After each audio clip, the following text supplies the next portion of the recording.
The outcome of the 2023 general elections has continued to generate reactions in the polity as the All Nigerian Auto-Bike Commercial Owners and Workers Association, ANACOA, has added its voice to the call for due process by aggrieved parties and candidates at the polls. Speaking with newsmen on the state of the nation on Thursday in Lagos, the national president of ANACOA, DG Emmanuel, said there was need nor for interim government or military takeover of government, adding that in any election there must be a winner and a loser. He pointed out that the government has put in place measures and apparatus to address grievances of those not satisfied with the outcome of the elections, which is the election petition tribunals.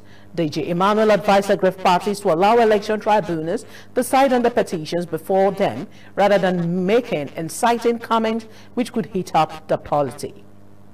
What the Constitution says, there must not be vacuum in government, as the Constitution has said that the president-elect should be sworn in without what, on May 29.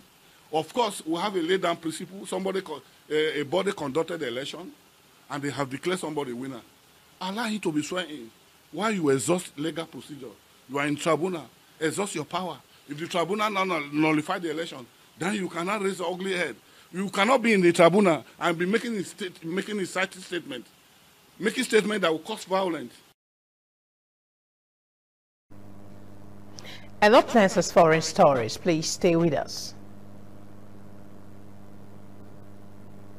Can you do this? No wahala. How about this?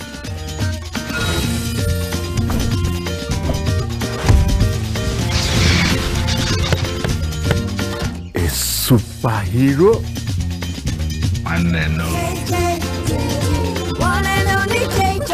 JJ. One and only JJ.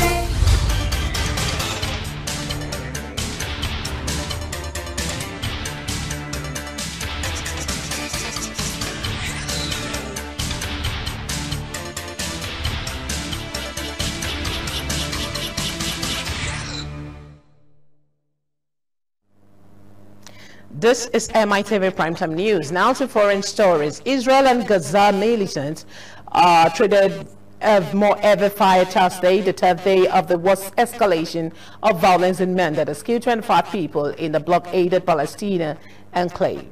Airstrikes by the Israeli army since Tuesday have killed fighters as well as civilians, including several children, said officials in the crowded coastal territory. Militias in the Gaza Strip have fired more than 500 rockets at Israel, causing no casualties so far, the military said. Of these, 368 rockets made it over the border and 154 were intercepted by the Iron Dome missile defense system, while 110 fell inside Gaza, it said. Early Thursday, shops in Gaza were shorted and the streets were largely abandoned as Israeli military aircraft circled over the territory where several buildings lay in ruins.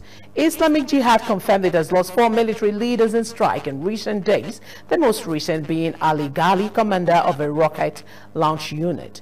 Another militant group, the Popular Front for the Liberation of Palestine, said 4 of its fighters had been killed. The UK has confirmed that supplying Ukraine with long-range missiles it requested for its fight against invading Russian forces. The Storm Shadow cruise missile has a range of over 250 kilometers, that is 155 miles, according to the manufacturer. By contrast, the U.S. supplied HIMARS missiles used by Ukraine only have a range of around 80 kilometers, that is 50 miles. The weapons will give Ukraine the best chance of defending itself, United Kingdom Defense Secretary Ben Wallace said. They are fired from aircraft, so the longer range means Ukrainian pilots will be able to stay further from the front lines. Once launched, the Storm Shadow drops to low altitude to avoid detection by enemy radar before locking into its target with an infrared seeker.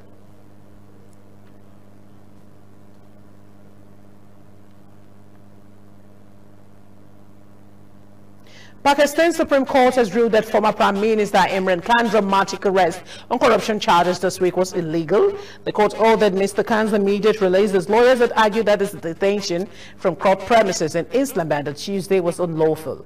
At least 10 people have been killed and 2,000 arrested as violent protests have swept the country since he was held. Tuesday's arrest escalated growing tensions between him and the military. The opposition leader, ousted in a confidence vote in April last year, was brought to court on the orders of Pakistan's top judge. Chief Justice Umar Atta Bandir told Mr. Khan, said your arrest was invalid, so the whole process needs to be backtracked. The former cricketer told the judges he had been kidnapped from the High Court and eat with sticks.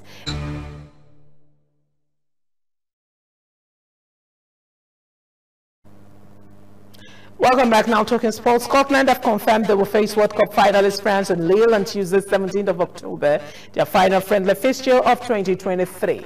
The match at the Carlton Arena will take place 5 days after Scotland take on Spain in their Euro 2024 qualifier. Steve Clarke's side are currently unbeaten in 6 competitive fixtures and 6 top of Group A after 2 games. France have won both their Group B qualifiers since losing the World Cup final to Argentina on penalties.